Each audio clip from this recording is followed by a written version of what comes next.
Hello and welcome. As the administrator of the PTA, I will be showing you the techniques I used in order to maintain the spreadsheet that recorded the number of tickets sold for the Cavendish Primary School Disco. So, first off, I created a screen split which allowed me to view row 1 and row 110 at the same time. This was useful because I was able to see both children at the beginning of the list and those at the bottom at the same time. I did this by going to View, clicking Split.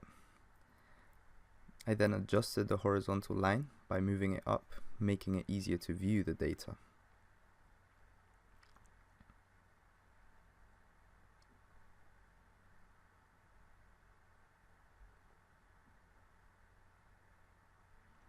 If you would like to remove this split, you can do so by going to View and clicking Split. Now, I want to fill in the column for the number of children. However, as you can see, it would be very time consuming to fill in each of these cells manually, so I used a tool called Autofill. It can be used by dragging the bottom right hand corner of the cell all the way down to the cell that you want to use.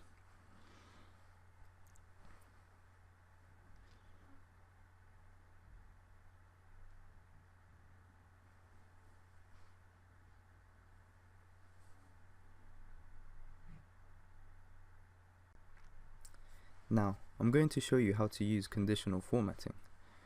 First, you must select the cells that you wish to format. Then you have to go to Conditional Formatting. In the Home tab, go to Highlight Cell Rules and go to Equal to. On the left, you have to enter the condition. So in this case, it will be number 2.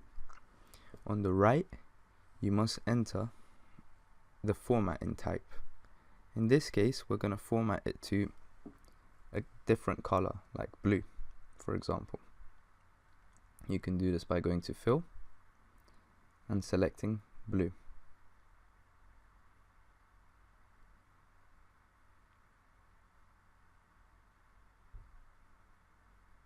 Click OK, and it should be formatted, as you can see. I'm going to repeat this process for the cells with the numbers 3 and 4.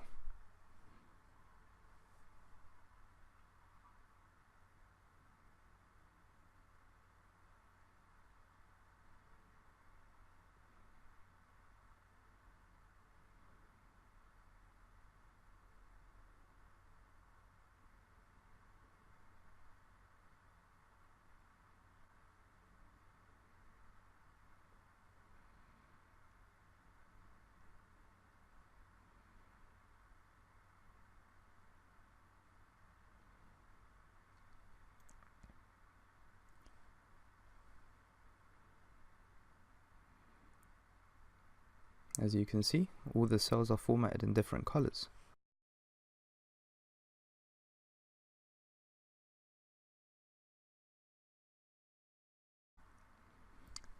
If I were to change the cell value to 3, you can see that the color also changes, and this is the power of conditional formatting.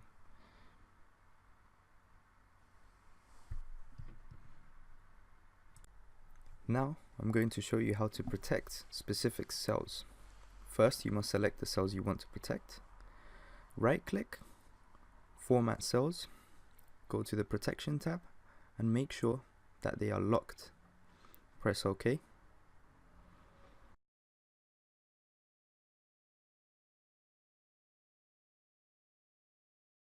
And now, if we go over to the Review tab, we have to click Protect Worksheet, and we're going to set the password to Access.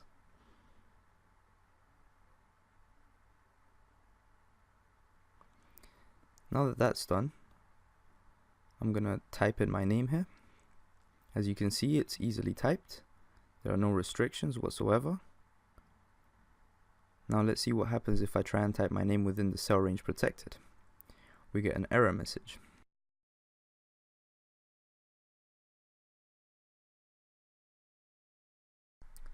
Now, I need to fill in the ticket prices based on the table on the right.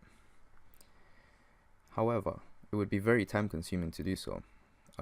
by filling them in individually. So I will create a complex if statement that will allow me to use autofill later and let me fill it in quite quickly. So the logic behind this complex if statement is,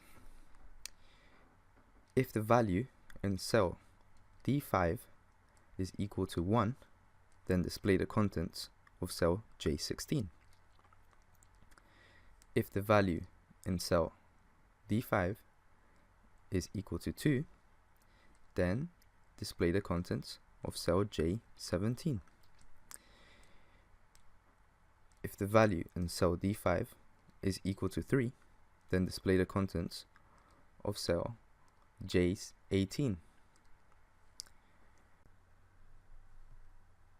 However, at this point, we're going to run into a little problem. When I try to use autofill to fill in the rest of the table, I'm going to get the incorrect values because I have to first use absolute referencing so that the values in column J remain the same. The arrow on the right will display the completed formula with absolute referencing. I added absolute referencing by putting the $ just before the J and just after the J.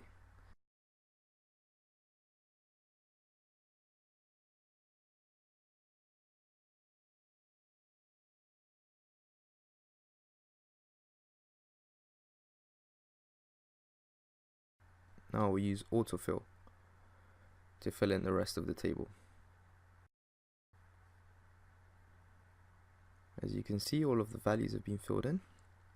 Disco 3 is £6, Disco 2 is £4.50, and Disco 1 is also £4.50, as the table on the right shows. Now I'm going to show you how to create a pivot table to show the total earnings for each Disco session. First off, you must click inside the table you want to extract the data from. Then you have to go to the Insert tab, select Pivot Table, and now the table range is already selected for you.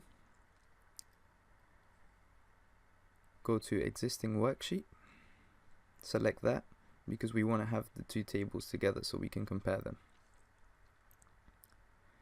Select where in the worksheet you want to create the pivot table, press OK. Now you have loads of options here, but the one that we'll need is Disco Session and Ticket Price. Select them both.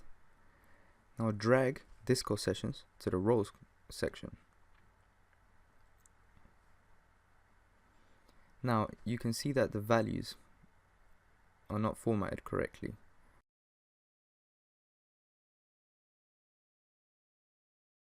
So we're going to go to the value field settings, go to number format, go to currency, make sure that it's 2 decimal places selected, and also select the symbol as the English pound sign. Press OK. Press OK again, and now it's formatted appropriately. Now if we want to find out how many tickets were sold for each Disco sessions, all we have to do is repeat the process but select count instead. If we want to change the format, we can select general this time and it will change it back.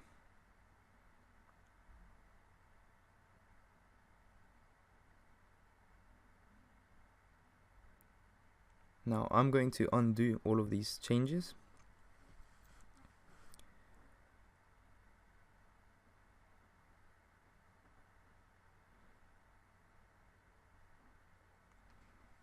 As you can see, the pivot table is not formatted like everything else, so we're going to format it to keep it consistent.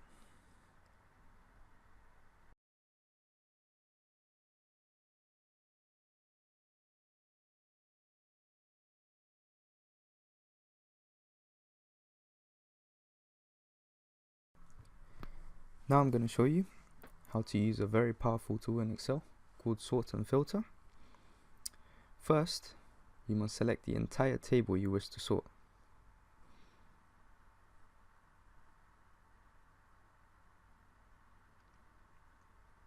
Select Sort and Filter from the Home tab. Choose Filter. Click on the first row of the column you want to sort. Select Filter, and you can sort it in descending order by selecting Sort Z to A. You can change it to ascending order by clicking Sort A to Z. As you can see, it can be applied to any column.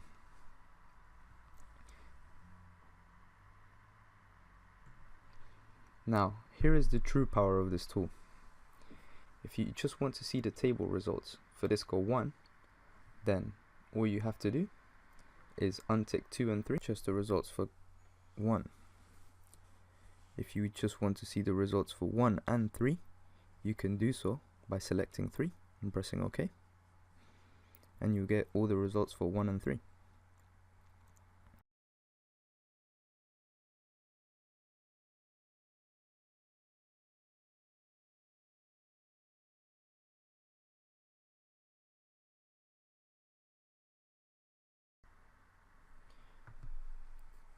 In this short section of the video, I inserted a header with my name, unit number, and a footer with the page numbers. So I'm going to fast forward through this.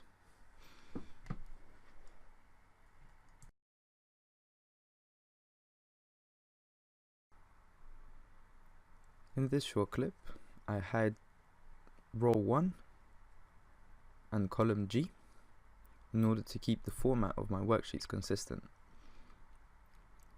I do so by right-clicking on the row or the column and selecting Hide.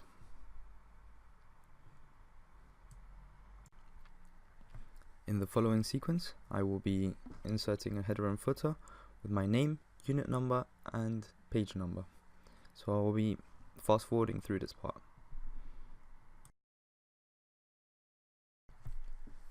In order to define a cell range name, you must first select the cell range, then go to the Formula tab and choose Define Name. Just enter the name you want.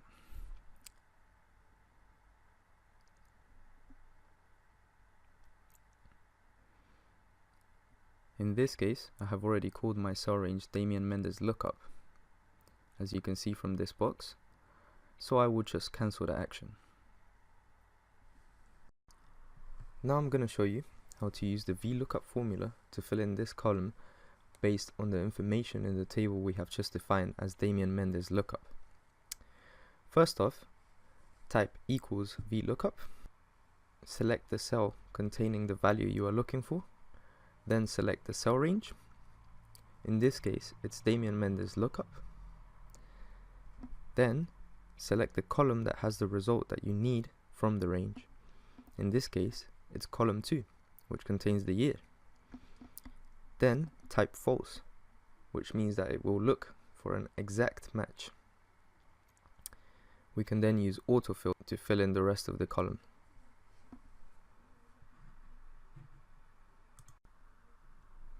Now we can repeat the process for Disco sessions. What I recommend you do first of all is to actually define a name for the range for Disco sessions. As you can see, I've already done it. I called it Damian Mendes Disco. Now you can just repeat the process.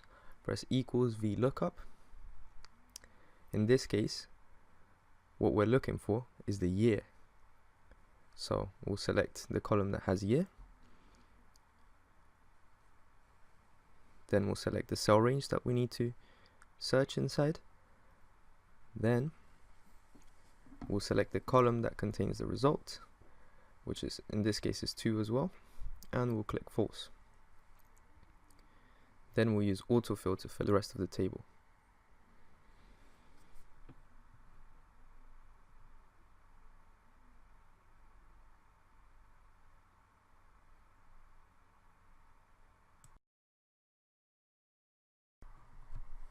Now I'm going to show you how to use COUNTIF. So first off, select the range you want, define a name for it. As you can see, I've already selected Damian Mendes position. This step is not necessary, however, it does make things easier later on, as I will explain. So type in equals COUNTIF,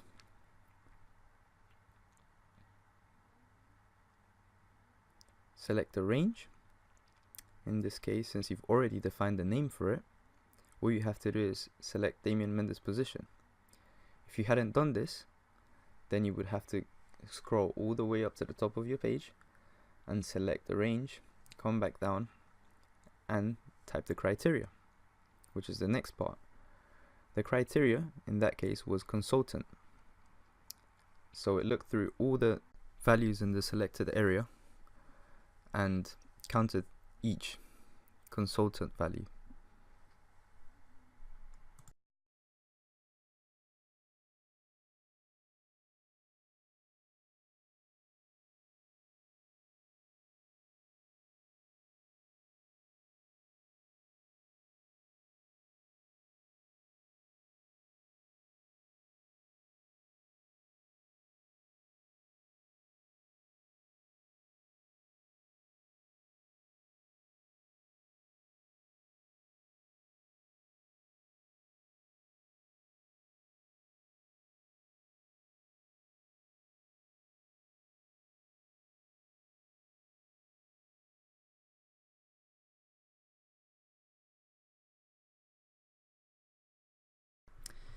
Now I'm going to show you how to link two worksheets together.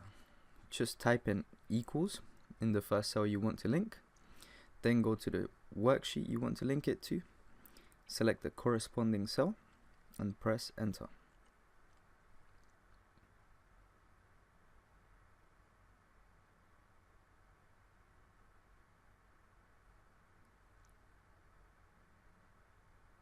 Now you could do this for each cell.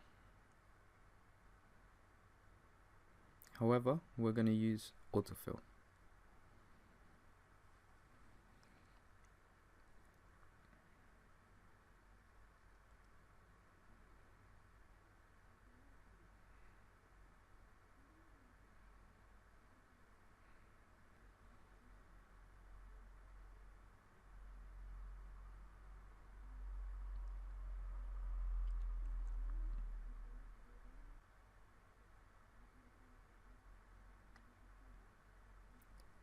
Now, to test what we've done, I'm going to change the value on this cell and we'll see if it changes in the corresponding worksheet. And it does. So now I'm going to change it back.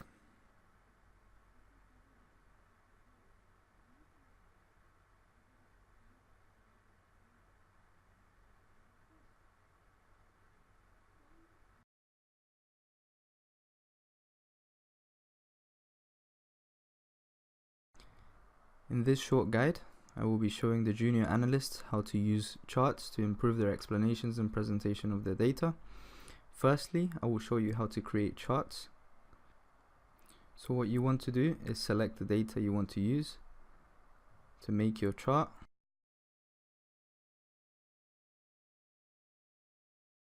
Then go to Insert. Then go to Recommended Charts.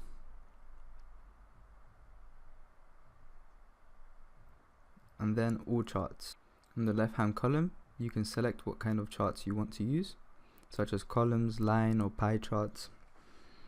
In this instance, we will be selecting clustered columns. The first thing you should notice is that it is difficult to see how much each region has sold. In order to fix that, we should filter the cumulative total so that we can see their total monthly sales better. We can do this by pressing the filter button, then scrolling down to cumulative total, unticking it and pressing apply. As you can see, it's much better, and now you are able to see each month's total along with each region's total sales during that month.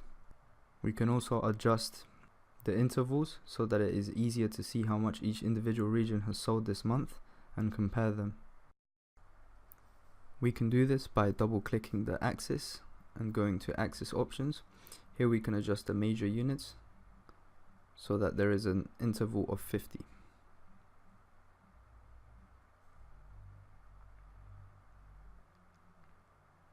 Now we should copy and paste this table into another sheet and rename it appropriately.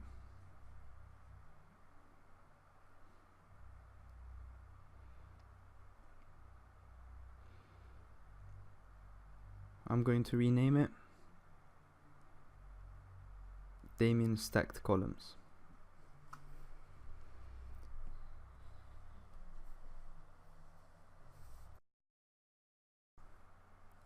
Now we can insert a new chart, and this time we're going to select Stacked Column Chart, which should be just to the right of Clustered Column Charts in all charts.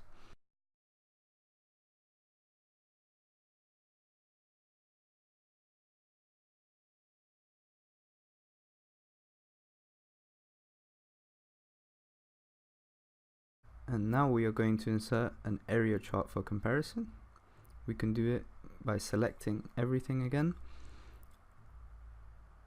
and going to all charts and selecting area.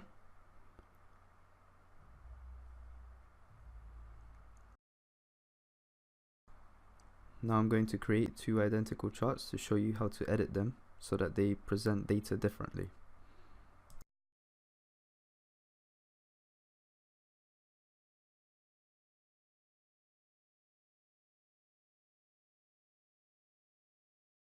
Now we will remove the totals and cumulative totals so that it is easier to compare them by going to filter and ticking both total and cumulative total and pressing apply.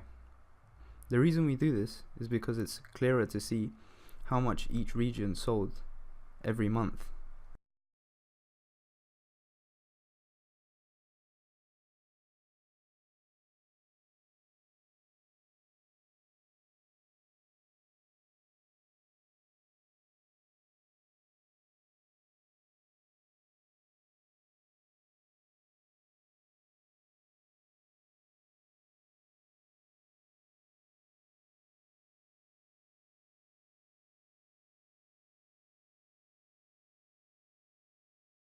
For home product sales, we are going to be creating a combo chart. We do this by going to Insert, Recommended Charts, All Charts, and then clicking on Combo at the bottom left.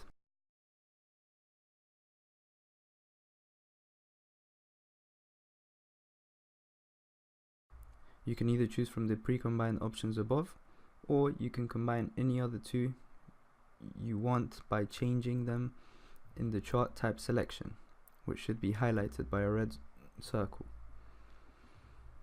I will be using clustered column and line chart.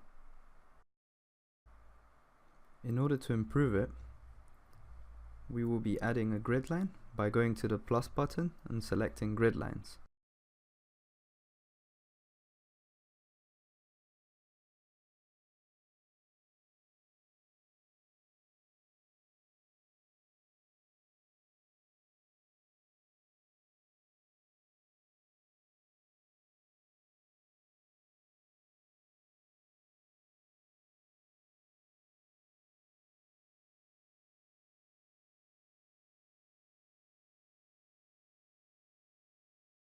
Always rename your charts appropriately.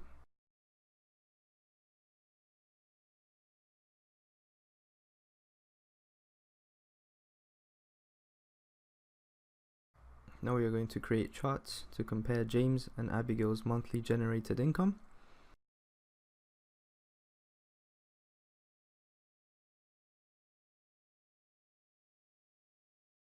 By first going to all charts and selecting clustered column chart.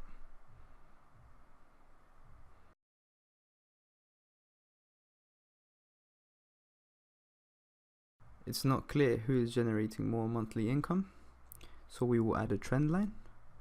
We can do this by going to the plus sign just to the right of our chart and enabling trend line.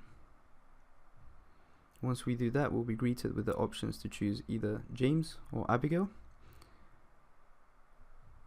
I will choose James. As you can see, James has a positive trend, which means that his monthly generated income is increasing every month, whereas Abigail's is negative, which means that her monthly income is decreasing.